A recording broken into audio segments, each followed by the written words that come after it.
Telangana assembly సమావేశాలు మూడో రోజు మరి కాసేపట్లో ప్రారంభం కానున్నాయి. అధికార విపక్షాల నడుమ ఇవాళ వాడివేడిగా చర్చ జరిగే అవకాశం ఉంది. నేటి సభలో పంచాయతీరాజ్ ఆర్ఓఆర్ సవరణ బిల్లులను ప్రభుత్వం ప్రవేశపెట్టనుంది. టూరిజం పాలసీపై కూడా సభలో చర్చ జరిగే అవకాశం ఉంది. మరోవైపు బీఆర్ఎస్ లగచర్ల రైతులకు భేడీల అంశంపై చర్చకు పట్టుబడుతోంది. ఈ నేపథ్యంలో నేటి సభలో మరోసారి దుమారం కొనసాగే అవకాశం ఉంది.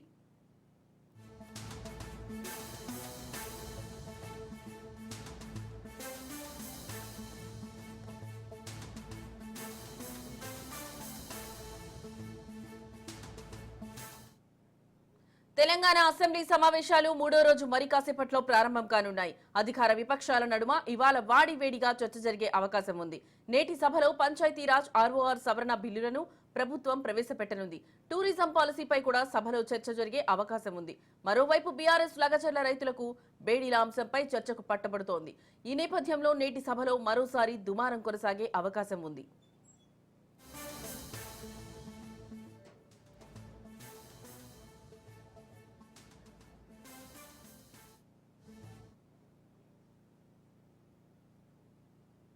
ఇక ఇదే అంశానికి సంబంధించిన మరింత సమాచారం మా ప్రతినిధి రాజు లైవ్ ద్వారా అందిస్తారు సభా ప్రాంగణం నుంచి. రాజు, చెప్పండి, అక్కడున్న పూర్తి డీటెయిల్స్ ఏంటి?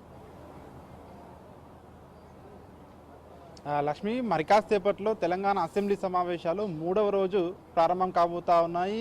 సో మనం నిన్న అంతకుముందు చూసాం, గత 2 రోజులు కూడా సభ ఎట్లాంటి అర్థవంతమైన చర్చ లేకుండానే కూడా ముగిసిన సందర్భం చూసాము. సో ఈ రోజు కూడా సభలో వాడి చర్చ జరిగే అవకాశం కనిపిస్తూ ఉంది. ముఖ్యంగా ఇటు బీఆర్ఎస్ అదేవిధంగా ఇటు అధికార కాంగ్రెస్ పార్టీల మధ్య మాటల యుద్ధం అయితే కొనసాగే అవకాశం కూడా కనిపిస్తూ ఉంది. నిన్న క్యాబినెట్ సమావేశం ఏదైతే నిర్వహించడం జరిగిందో అందులో కొన్ని కీలకమైన నిర్ణయాలు ప్రభుత్వం తీసుకోవడం జరిగింది. ముఖ్యంగా అందులో ఫార్ములా ఈ కార్ రేస్ ఏదైతే ఉందో దానిపై ఇప్పటికే గవర్నర్ కూడా అనుమతించిన నేపథ్యంలో దాన్ని ఇప్పటికే ఏసీబీకి పంపించడం కూడా జరిగింది ప్రభుత్వము. నేడో రేపో కేటీఆర్కు నోటీసులు కూడా వస్తాయని చెప్పేసి కూడా ప్రభుత్వం అయితే చెప్తా ఉంది. అదేవిధంగా వీటితో పాటు ఆర్ఓఆర్ చట్టం ఏదైతే ఉందో ఆర్ఓఆర్ చట్టం కావచ్చు, పంచాయతీరాజ్ చట్ట సవరణ కావచ్చు, ఇట్లాంటి కీలక బిల్లులను సభలో ప్రవేశపెట్టే అవకాశం కూడా కనిపిస్తుంది. అయితే ఈ రోజు ఎజెండాలో ముఖ్యంగా 3 ప్రధాన బిల్లులు ప్రవేశపెడతామని ప్రభుత్వం అయితే స్పష్టం చేయడం జరిగింది. ముందు సభ ప్రారంభం కాగానే ప్రశ్నోత్తరాల సమయం ఉంటుందని చెప్పి ఇప్పటికే షెడ్యూల్ అయితే విడుదల చేయడం జరిగింది. ప్రశ్నోత్తరాల సమయం అనంతరం నిన్న జరిగినటువంటి బీఏసీ సమావేశం ఏదైతే ఉందో బీఏసీ సమావేశంలో తీసుకున్న నిర్ణయాలు కావచ్చు, దాని యొక్క ఎజెండా కావచ్చు, దాన్ని మొత్తం పూర్తిగా కూడా సభ ముందు ముఖ్యమంత్రి రేవంత్ రెడ్డి ఉంచబోతా ఉన్నారు.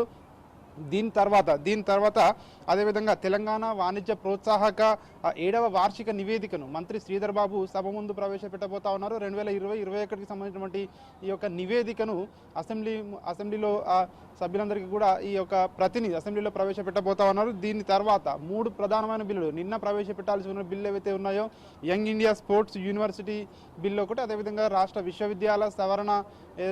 విశ్వవిద్యాలయాల సవరణ బిల్లు రెండవది, అదేవిధంగా మూడో బిల్లుకి వచ్చినట్టయితే తెలంగాణ వస్తు సేవల పన్ను. ఈ 3 బిల్లులు కూడా ఈరోజు సభలో ప్రవేశపెడతామని చెప్పేసి ప్రభుత్వం అయితే చెప్తా ఉంది. వీటితో పాటు దీని తర్వాత నిన్న ఏదైతే ప్రారంభమైందో చర్చ, రాష్ట్రంలో ఉన్నటువంటి టూరిజంపై చర్చ ఏదైతే స్వల్పకాలిక చర్చ ఉందో ఆ చర్చ ఈరోజు కంటిన్యూ అయ్యే అవకాశం కూడా కనిపిస్తూ ఉంది. దీనిపై షార్ట్ డిస్కషన్ కూడా కంటిన్యూ అవుతాయని చెప్పేసి ప్రభుత్వం చెప్తా ఉంది. అయితే మరోవైపు ఇటు బీఆర్ఎస్ మాత్రం ముఖ్యంగా లగచర్ల అంశం ఏదైతే ఉందో లగచర్ల అంశం కావచ్చు, అదేవిధంగా రాష్ట్రంలో అంటే రైతులకు వ్యతిరేకంగా చేస్తున్న భూసేకరణ, రైతులపై జరుగుతున్న దాడులు, రైతులకు బేడీలు, వీటిపై చర్చించాలని చెప్పేసి బీఆర్ఎస్ పట్టుపట్టే అవకాశం కూడా కనిపిస్తుంది. దీనిపై ఇప్పటికే బీఆర్ఎస్ పార్టీ వాయిదా తీర్మానం కూడా ఇవ్వడం జరిగింది. దీంతో పాటు రాష్ట్రంలో ఉన్న అప్పులపై, అదేవిధంగా గత బీఆర్ఎస్ సర్కార్ ఉన్నప్పుడు 10 సంవత్సరాల్లో చేసిన అప్పులపై ఖచ్చితంగా చర్చకు మేము సిద్ధంగా ఉన్నాము, దీనిపై చర్చ జరపండి అని చెప్పేసి కూడా ఇటు బీఆర్ఎస్ కోరుతా ఉంది. ఎందుకంటే నిన్న ఇప్పటికే ప్రివిలేజ్ మోషన్ బట్టి విక్రమార్కపై ఇప్పటికే ప్రివిలేజ్ మోషన్ ఏదైతే తీసుకోవాలని చెప్పేసి స్పీకర్ని అయితే కోరడం జరిగింది నిన్న. ఈ నేపథ్యంలోనే అప్పులపై కానివచ్చు, అదేవిధంగా లఘుచర్ల అంశం కావచ్చు, దీనిపై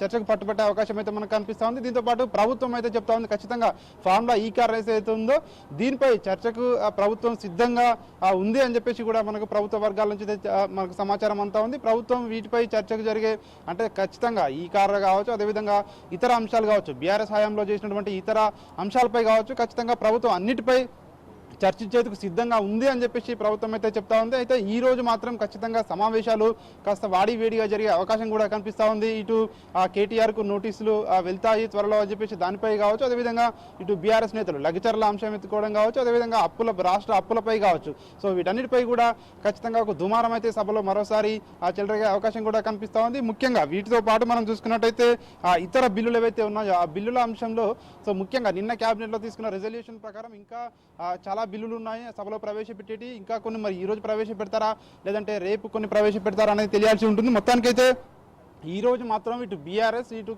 అధికార కాంగ్రెస్ పార్టీల మధ్య అయితే మాటల యుద్ధం అయితే కొనసాగే అవకాశం కనిపిస్తా ఉంది. Right Raju, thank you.